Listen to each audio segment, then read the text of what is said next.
Il y a plusieurs leçons à tirer de ce grand projet. Dans un hôpital, d'abord, il y a le côté un peu fou de ce projet, de dire on fait un dossier patient à l'échelle de la science publique Hôpitaux de Paris, ce qui est un projet qui en fait n'existe pas ailleurs. Quand on regarde au niveau mondial, peu de projets sont aussi ambitieux que le nôtre. Donc ce côté un peu cathédral est un des sujets de départ. Là, on va constituer avec la base, par exemple, de l'identité unique du patient, on va constituer un annuaire patient qui est un des plus importants au niveau Europe et mondial. Donc c'est ce côté cathédral qui est à regarder. Est-ce qu'on n'aura pas des jalons un peu différents qu'on aurait dû replacer? Est-ce qu'il faut vraiment tout faire d'un coup? L'autre élément, c'est qu'il faut qu'on fasse plus attention à la conduite du changement. On a sous-investi dans la conduite du changement. La partie formation, la partie communication. Et ça, c'est quelque chose qui est, dans tous les grands projets, on dit qu'on sous-investit. Dans tous les grands projets qu'on lance, on n'a plus assez de budget pour le faire. Mais même sans une question de budget, c'est aussi la capacité à faire sur ce type de projet, finalement, à mettre en place ces outils. C'est pas, voilà, parce qu'on a un sujet de mobilisation. L'hôpital, c'est d'abord fait pour soigner. Et dans notre capacité à mobiliser des personnes de manière longue sur un projet est aussi une complexité. Et la formation initiale, en tout cas, il n'y a pas de cours d'informatique, ou peu de cours d'informatique médicale. Il y a quelques cursus, quelques cours. Donc on n'apprend pas forcément aux jeunes médecins d'utiliser l'informatique. Donc ça, c'est quelque chose sur lequel on va essayer de travailler, clairement. Alors l'avantage d'un dossier patient unique, c'est qu'au moins on ne les forme qu'une fois sur l'ensemble de la PHP, c'est-à-dire qu'ils vont apprendre. Après, on attend aussi de jeunes médecins qui soient agiles dans l'utilisation de l'informatique. Donc c'est pas non plus, voilà, il doit avoir une certaine agilité. Alors c'est vrai qu'avec le produit Orbis, il y a un apprentissage à faire, parce que c'est pas under the shoulder, on regarde et puis ça marche. C'est un petit peu plus fin que ça. On a beaucoup de sujets avec des médecins qui ne vont pas aux formations, parce qu'ils sont très occupés, et on s'aperçoit que là on a des vraies difficultés, parce qu'ils ne connaissent pas finalement l'outil, et ils ne savent pas bien l'utiliser, donc ils se bloquent sur des sujets. Mais elle leur dit, attendez, là, en fait c'est simple, vous utilisez le bouton, vous allez par là et vous allez retrouver la fonction. Donc ça fait partie des sujets qu'on doit travailler. Et puis il faut aussi que ACFA travaille pour rendre l'outil plus facile. Là, il est quand même compliqué.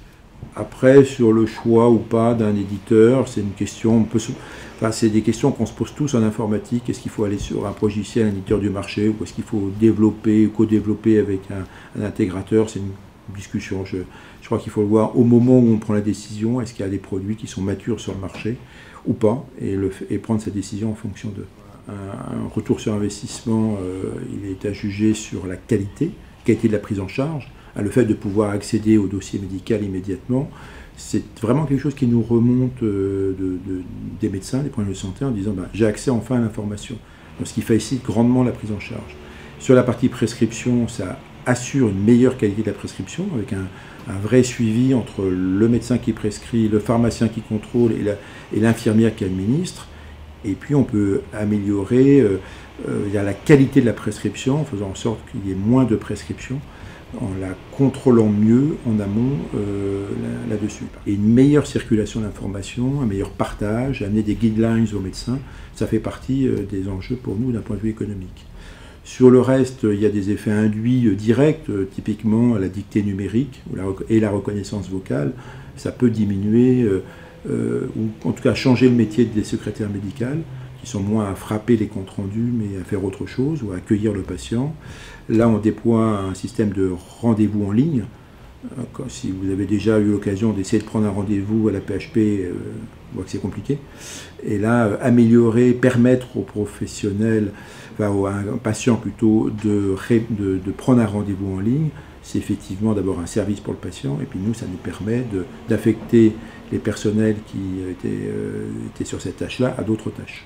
Alors sur la partie quantitative et le ROI quantitatif, c'est plus compliqué, parce que les médecins nous disent, mais finalement on perd du temps avec le dossier patient informatisé. Parce que rentrer sur un ordinateur, dans un premier temps, c'est coûteux. Et retaper, c'est plus long qu'écrire.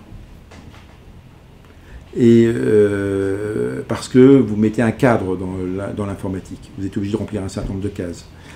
Et donc, ils nous disent tous que dans un premier temps, ça diminue leur nombre de consultations, par exemple. Et c'est assez notable. Dans un deuxième temps, quand ils apprennent l'informatique, ils reviennent au même niveau. Parce que finalement, ils n'ont plus à retaper les antécédents, il y a un certain nombre de choses qu'ils automatisent. Une prescription, il peut avoir des favoris, ou c'est une prescription, une suite de prescriptions, donc on n'a plus qu'à taper sur le bouton et la prescription sort. Donc, dans un premier temps, c'est coûteux. Et on n'a pas de ROI. Et le vrai ROI, il se passe quand on a complètement informatisé. Quand on a vraiment du zéro papier, qu'on a une circulation de l'information complète. Et ça demande un haut niveau d'informatisation. Et donc c'est une étape sur laquelle on va aller, mais pas tout de suite. 3 à 4 ans au moins de travail pour arriver à un vrai gain quantitatif.